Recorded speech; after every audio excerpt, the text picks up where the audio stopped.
Hey, in a previous video, I talked about ways you can reduce dust when you're doing drywall finishing because it sucks, right? If you hate your life, come do this for a day. So I talked about all kinds of different methods. Now, if you want to check out that video, I'll try and put a link at the end of the video and probably one in the description. There I talk about ways like controlling it with a room, with vacuums, with vacuum sanders, wet sanding, etc. Today what I'm going to do is I'm going to demonstrate the difference between dry sanding and wet sanding in two kind of different scenarios here. We're going to talk about which one works and which one doesn't right after this.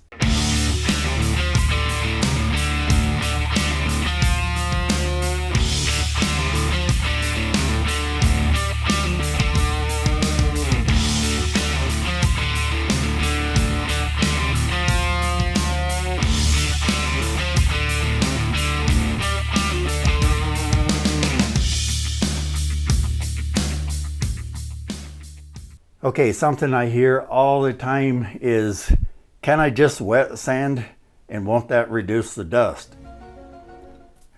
You know, I've been doing this for close to 40 years. I don't even know. I first walked on stilts in 1969. I've had a few breaks in the military and that. And in that time, I've spent the last 20 years doing nothing but repairs. So I've done tens of thousands of repairs. And that means a lot of potential sanding. And I have tried wet sanding and I have tried dry sanding, and 99% of the time I go back to dry sanding. Now if you watch that other video, you'll see ways that it's not quite as bad as it sounds. I've sanded right in the middle of a nice house and controlled the dust, but there are times when I like the wet sanding. Now what I'm going to do is I'm going to show you an example between dry sanding and wet sanding, and I'm going to show you what I don't like about wet sanding and what I do. There's really about one thing I think where I like wet sanding. The rest of the time, dry sanding just works better. So let's get into that. Okay, first of all, let's talk about what you're trying to do with sanding. Now, it really depends on your skill level, because as a pro, what we mostly do is we look for knocking off these little tiny bumps that'll appear. Sometimes it's a bubble and it kind of bubbles out a little bit. We want to sand that off or scrape it. Or it's one of these lap marks. We want to knock that off. And that's mostly what we're doing. Now on something like a butt joint or maybe a repair, we might need to sand even more. But here's two kind of scenarios. This is kind of like a rough style that I would do. It's smooth in the middle, but I left this edge on purpose for this demonstration. Normally I wouldn't. I would leave thin edges like this.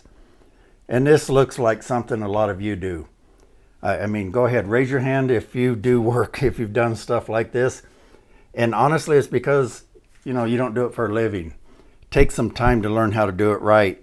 I see too often where videos show how to put it on with a little knife. Joint compound in a crisscross pattern. And often you're putting it on in a big area and you're going to leave these lines in that. So putting it on heavy, sanding it off, that's not the solution. The solution is to learn how to put it on smooth and sand very minimal.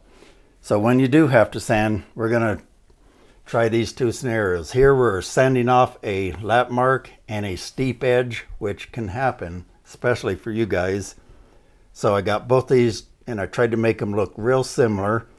Lap mark, thin edge, thick edge, thick edge. So they're real similar. Same with this. I tried to do it like I've seen some of the YouTube videos out there. And there's some decent ones out there, but some like I saw with Lowe's, they put it on really heavy like this and tell you to just sand it off. It's a bad idea. It's really hard to sand these down smooth and make them look right without damaging the surface around it, and it just doesn't work so well. So if you do put it on kind of rough, we're going to show you what happens when you dry sand versus wet. So with dry sanding, what we're trying to do is not normally remove the excess, but here we kind of are. We're trying to take down some of the excess. We're trying to get rid of a lot of these lap marks, edges, and just the nasty stuff. And then around the edge, the same thing. So here we're going to do exactly the same thing, but we're going to start up here and sand this one first.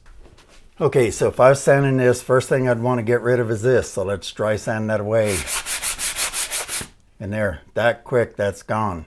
Next thing you want to get rid of is this outer edge. And the reason that's important is if you're trying to blend this into a smooth finish, or if you're getting it ready for a texture, unless you're doing a heavy hand texture, that edge can telegraph right through your repair and give away the repair. By sanding that into a really, really thin, fine edge, it blends a lot better. So let's get rid of that. Just this outer edge, and there, that one's gone that quickly. Now this edge, that's going to take a little bit more, but let's see what it takes to sand it down. I got a medium coarse grit here. I'm going to put a little bit more pressure on the outside edge.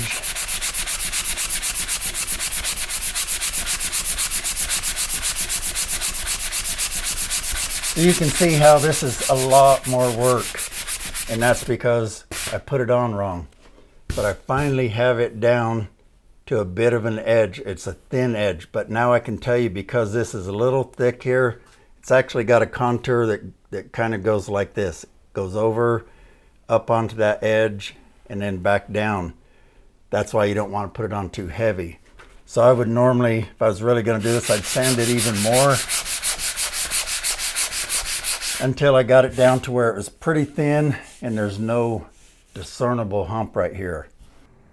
I teach all of this in more detail in my Drywall Academy at drywallacademy.com. But this first illustration shows you what I mean by a bad hump, and the second one shows a more gradual hump. And then this third illustration shows you a good feather versus a bad feathered edge on your mudding. Now let's clean this off, and we'll try wet sanding on this side. Now, something I've learned over the years, if you're going to wet sand, these really soft sponges like this tile grouting sponge, they really don't work very well. They're the worst, and it's because of the nature of a sponge.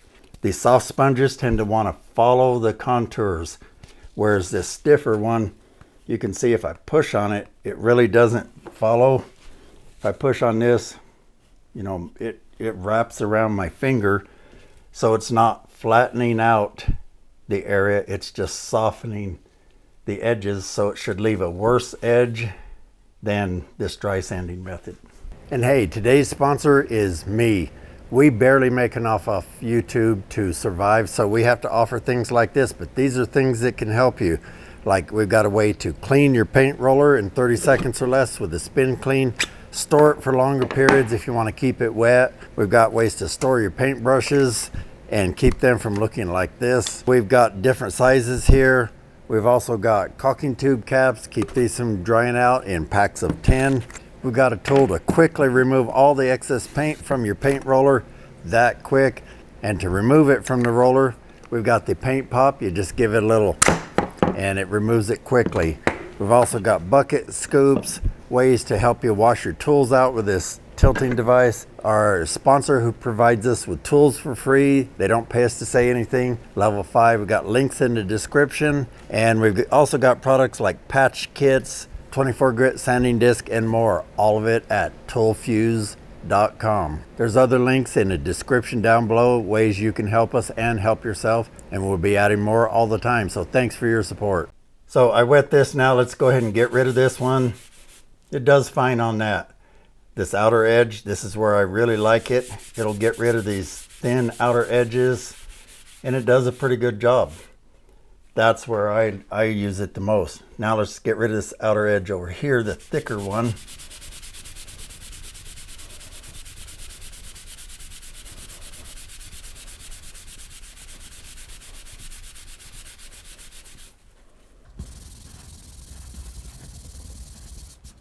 Okay, my arm is exhausted.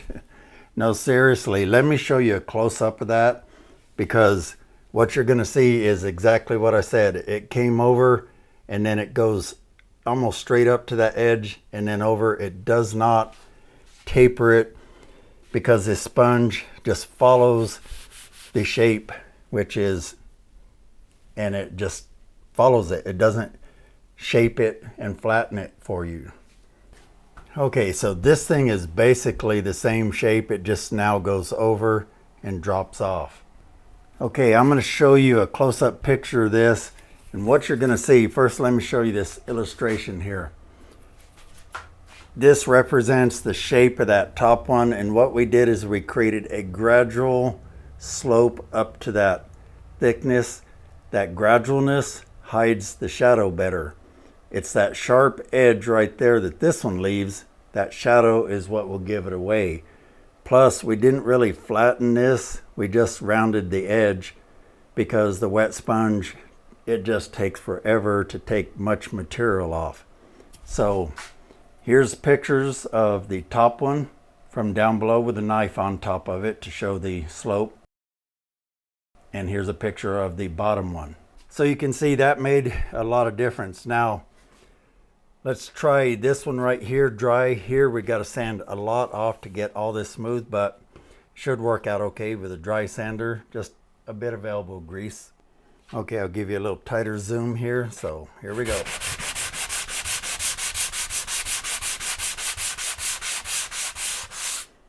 Now you see that quickly, we got it looking pretty dang good, but we need a little bit more up here.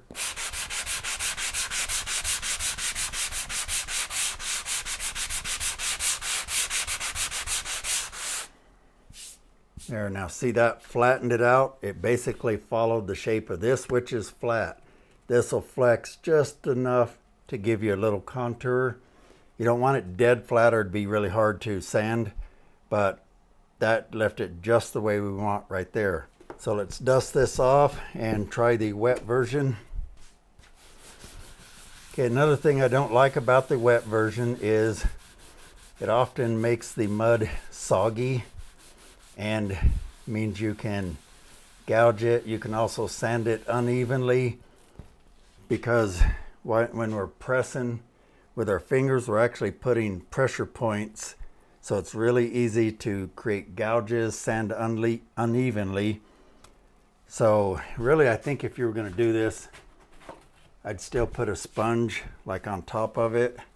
But to me, this just makes it even more difficult.